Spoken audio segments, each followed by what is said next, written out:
tantissimi gli amici che si ritrovano qui a Bologna a Slow Wine Fair.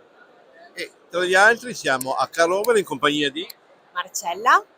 ciao Marcella, come tu ricordavi è passato un po' di tempo, non diciamo gli anni, insomma, io mi invecchio, tu no, rimani sempre bellissima.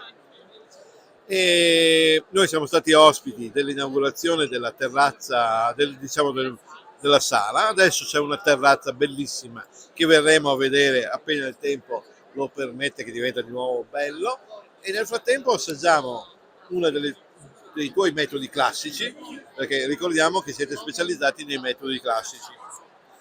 Allora sì, una panoramica generale su di noi, siamo una realtà specializzata in bollicine metodo classico, Chardonnay Garganega, lavoriamo su 7 etichette e adesso assaggiamo la nostra più storica che è l'etichetta blu e come cantina, esatto, da 2 anni che stiamo crescendo molto dal punto di vista dell'accoglienza in cantina.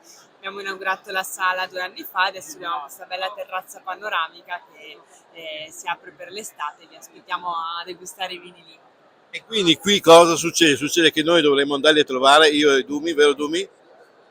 E naturalmente invitiamo tutti coloro che possono farlo a guardare sul sito internet che è Allora, il sito è carovere.it, se no ci sono anche le nostre pagine social, Instagram e Facebook. per E, poter venire a fare le degustazioni, visitare e assaggiare i vini e anche comprarli. esatto, sì, sì, noi ci troviamo ad Alonte, che è vicino all'Unigo, uscita Montebello dell'autostrada, quindi comodi per Verona, Vicenza, Padova o per una gita fuori porta, insomma.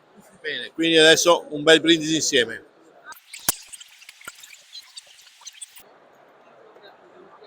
Siamo?